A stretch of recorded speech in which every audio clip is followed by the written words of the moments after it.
Olá, querido irmão, prazer ter você aqui em nosso canal e vamos aqui juntos estudar a palavra do Senhor, dando continuidade ao livro de Atos, onde nós paramos nas últimas lives que tivemos neste assunto. Então vamos aqui continuar em Atos capítulo 4 e vamos dar continuidade ao cenário onde Pedro e João estão agora diante do Sinédrio, estão apresentando a sua defesa, porque o Sinédrio queria acabar com Pedro e João, assim como tentaram acabar com Jesus, agora o foco voltou para os discípulos, para os apóstolos, aos pregadores da palavra.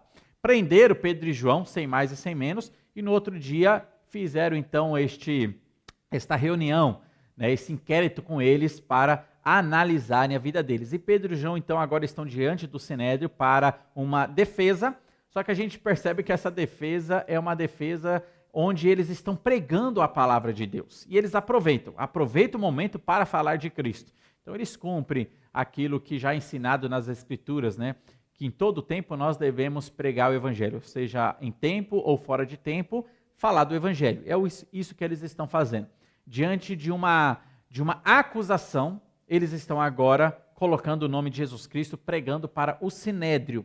Então vamos analisar a continuidade da defesa deles, de Pedro e João, diante desse Sinédrio. O Sinédrio era a liderança religiosa que existia ali em Israel, em Jerusalém, onde 72 líderes religiosos se reuniam nessas reuniões que eles tinham para resolver questões religiosas, para conversar, resolver problemas, situações religiosas. E agora eles estavam se deparando com esse movimento que está surgindo, chamado igreja, e eles, evidentemente, vão querer abafar. Vão querer abafar porque eles não aceitaram Jesus como sendo Cristo. Então, por isso que eles estão perseguindo também os discípulos. Já que não aceitaram o Cristo, vamos perseguir também aqueles que são de Cristo, que pertencem a Cristo. Então, olha só o versículo 12 aqui, na continuação das palavras de Pedro e João. Versículo 12 de Atos capítulo 4 diz assim: E em nenhum outro há salvação, porque debaixo do céu nenhum outro nome há dado entre os homens pelo qual devamos ser salvos. Meus irmãos, esse aqui é um dos versículos muito conhecidos do povo de Deus. É um versículo que a gente usa para evangelizar, é um versículo que a gente usa para mostrar que a salvação só está em Jesus Cristo. O que é interessante a gente salientar aqui e a gente perceber que Jesus, meus irmãos, ele é exclusivista. O cristianismo é exclusivista. Ele diz que o único caminho de salvação é Cristo. Jesus ele deixa isso claro, tanto que ele falou, eu sou o caminho, eu sou a verdade, eu sou a vida. Ele não disse eu sou um dos caminhos, uma das possibilidades, eu sou uma das verdades entre tantas, eu sou uma possibilidade de vida entre tantas. Não, ele não disse isso.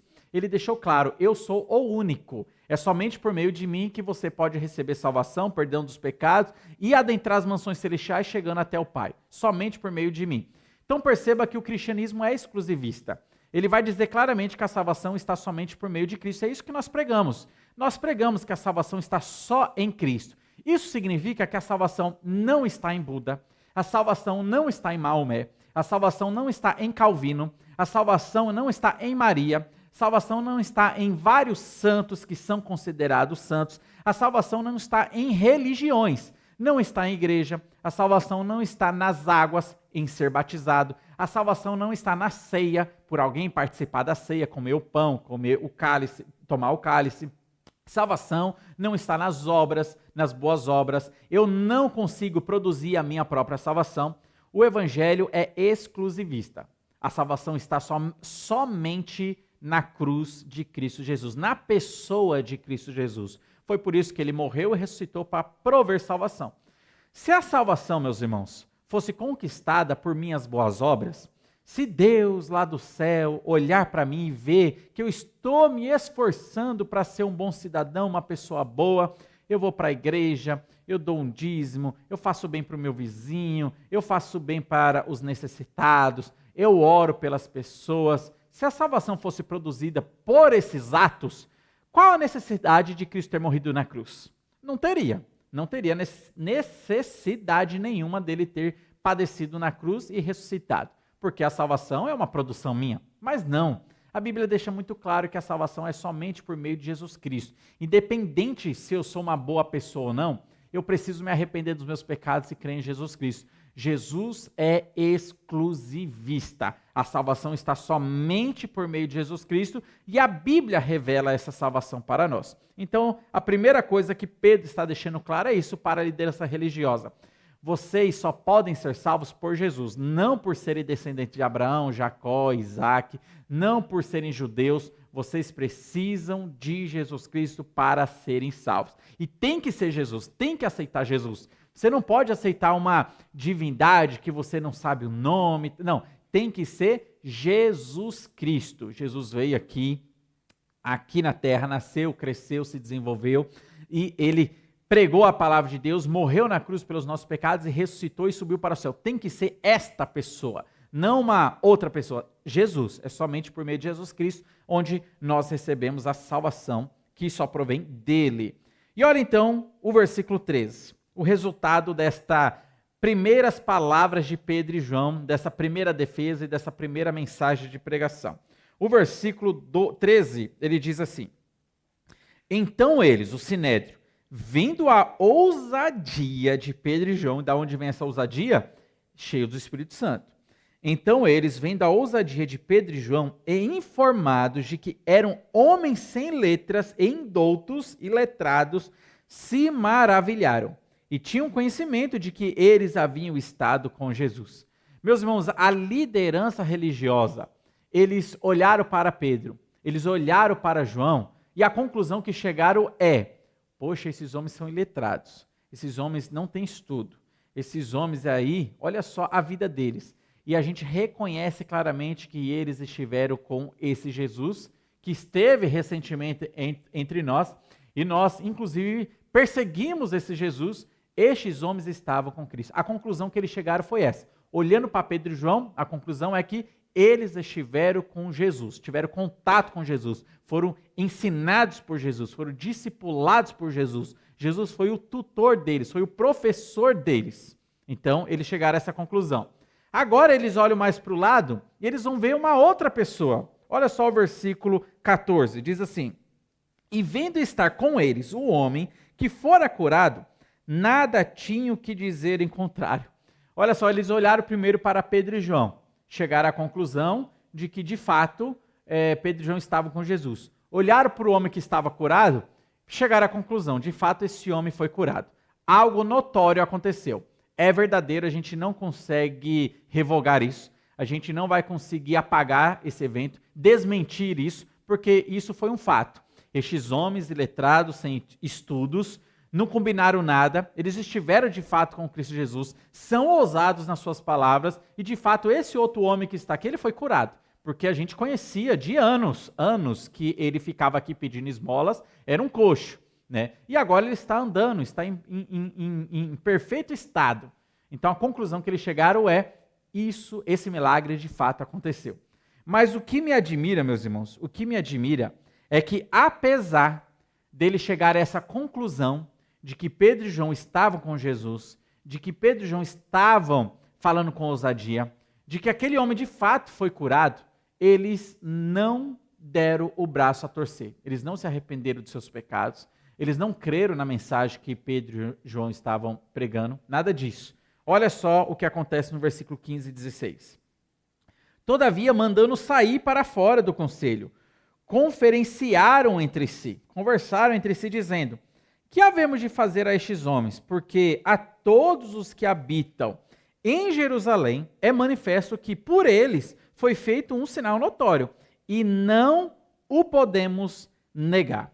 Meus irmãos, eles aqui expulsaram Pedro e João, né, tiraram para que eles pudessem conversar sós, somente o Sinédrio, tiraram aquele homem que foi curado também, e nessa conversa chegaram a essa conclusão: o que a gente vai fazer? A gente está sem saída. A gente não pode negar esse sinal notório que esses homens fizeram. Nós investigamos, acuramos o caso e de fato o milagre aconteceu. E agora, o que nós faremos? Meus irmãos, com essas palavras, esses homens aqui estavam assumindo sua incapacidade. Eles estavam deixando claro, o que Pedro e João está falando é verdade. E nós estamos do lado da mentira. Só que eles, mesmo assim, não se dobraram à verdade. Mesmo assim, eles não creram no evangelho. Mesmo assim, eles escolheram ficar do lado da mentira e ver outras possibilidades para tentar abafar Pedro e João de pregar o nome de Cristo. Então a gente vai perceber que eles vão partir para aquilo que a gente chama de ad hominem. Quando você não consegue atacar o argumento, então você ataca as pessoas. É isso que eles vão começar a fazer, a gente vai ver isso numa próxima live, mas é isso que eles vão começar a fazer. Eles não conseguiram atacar o argumento de Pedro e João. Eles não conseguiram aqui reprovar a mensagem de Pedro e João, contra-argumentar com a mensagem de Pedro e João. Já que eles não têm essa capacidade, o que eles irão fazer posteriormente? Atacar a pessoa de Pedro e João. Eles vão ameaçar Pedro e João, vão tentar calar a boca deles, é isso que eles vão tentar fazer. E é isso que muitas vezes acontece, meus irmãos, quando nós estamos pregando o evangelho. É necessário que nós sejamos ousados, cheios do Espírito Santo, quando nós vamos falar do evangelho para outras pessoas, para que elas não tenham argumento, porque de fato, como o evangelho é verdade absoluta, não existe outras verdades, não existe outras possibilidades. Quando você apresenta a verdade absoluta da palavra de Deus, as pessoas elas não irão ter como contra-argumentar. Por exemplo, eu já conversei com ateus, eu já conversei com testemunho de Jeová, conversei com ateus e joguei argumentos que a pessoa fica na parede. Mas sabe o que é admirável? Muitas delas, ou talvez até a maioria, ainda que elas ficam na parede, não tem como te responder, elas não conseguem mais defender o ateísmo delas, mesmo assim, elas não dão um braço a torcer, elas não irão crer, por opção, porque elas estão vendo claramente que, rapaz, o cristianismo tem resposta, o cristianismo tem argumentos, é a verdade absoluta, o meu ateísmo ficou na parede, eles não conseguem defender o ateísmo, mas mesmo assim não vão abraçar a verdade absoluta da palavra de Deus. Então nós temos argumentos para conversar com ateus, né? E é interessante que você estude para que você tenha vários argumentos, porque eles vão querer colocar o cristianismo, a Bíblia, Jesus na parede, eles vão querer colocar a sua fé na parede, mas, meus irmãos, ninguém pode com a palavra de Deus. Ninguém consegue vencer as Escrituras. Ninguém consegue vencer esse livro que está aqui de 66 livros, a Bíblia, a palavra de Deus, inspirado, palavra eterna do Senhor. Ninguém consegue vencer. É a Bíblia que coloca todos os outros argumentos na parede, seja ateísmo, seja seita, seja filosofia, qualquer outra coisa contrária à palavra de Deus vai ficar na parede, porque só a Bíblia é verdade absoluta. Não existem outras verdades que vão levar para realmente dar um sentido da vida e um caminho de salvação e responder todas as questões da vida. É só a Bíblia. É só a Bíblia é capaz de fazer isso. E quando você conversa com essas pessoas, você coloca elas na parede, infelizmente muitas delas, talvez por um certo orgulho, talvez por uma certa paixão religiosa, ainda que ela seja ateia, porque ateu é uma pessoa de fé, tá? Tem gente que fala que, não, ateu é alguém que não tem fé. Não, ateu tem fé. Ele crê que Deus não existe. Ele crê que o mundo não foi criado. Ele crê que o mundo ele surgiu de uma grande explosão. Porque ele não tem como provar a inexistência de Deus. Se ele não tem como provar, é porque ele é um homem de fé. Ele crê que Deus não existe. Então, para ser ateu, tem que ter muita fé. E quando a gente contrapõe ele, as crenças deles, as bases deles, com a verdade do evangelho, muitas vezes ele fica sem saída. E mesmo assim, ele não abraça a verdade do evangelho. Talvez por orgulho, talvez por uma paixão pela sua religião ateia, né, pela sua crença. Então, talvez até por uma ira e raiva, né, que não gosta do cristianismo, não gosta de algum crente, então ele já se coloca com o coração endurecido para aceitar o evangelho. Mas o fato é que, infelizmente, muitos, ainda que quando colocado na parede, mesmo percebendo que o seu ateísmo não tem saída, não tem resposta, não abraça a verdade absoluta. Assim acontece com outras religiões, outras seitas, outras crenças. Conversei também já com Testemunho de Jeová. Testemunho de Jeová, eles falam que Jesus não é Deus, que o Espírito Santo não é Deus, apenas uma força ativa. Fala que o inferno não é eterno, que as pessoas não irão sofrer no inferno eternamente. Então eles têm muitas heresias que eles pregam ali. E eu conversando com eles, colocava, muitas vezes, mostrando na Bíblia, colocando os argumentos deles na parede. Mesmo assim, mesmo não tendo respostas, eles não dão braço a torcer. Eles vão continuar com a sua paixão religiosa, vão continuar com a sua crença, ainda que seja falsa, ainda que ele não tenha resposta, ele acaba continuando com a sua crença. Coração duro, é isso que a Bíblia ensina para nós. Ainda que a pessoa seja colocada diante da verdade, ainda que os olhos dela sejam abertos para ver a verdade, ela prefere fechar e negar a realidade e falar, não, isso não é verdade, eu vou continuar no meu mundo imaginário, nas minhas mentiras, nas minhas heresias, no meu falso ensinamento. Então, Pedro e João fizeram isso com o Sinédrio. Eles não tiveram o que responder. Eles ficaram na berlinda, ficaram realmente ali, expostos, não tinham resposta, não tinham como contra-argumentar os fatos, o que estava acontecendo, não tinham como tentar apagar o nome de Cristo. Eles deveriam chegar à conclusão, nós precisamos nos arrepender, mas não, eles não chegaram a essa conclusão, eles infelizmente continuaram com a sua falsa crença e começaram então a atacar a pessoa, a liberdade de Pedro e João. É o que a gente vai ver então na próxima live. Que Deus abençoe grandemente sua vida, a vida de sua família e toda a sua casa.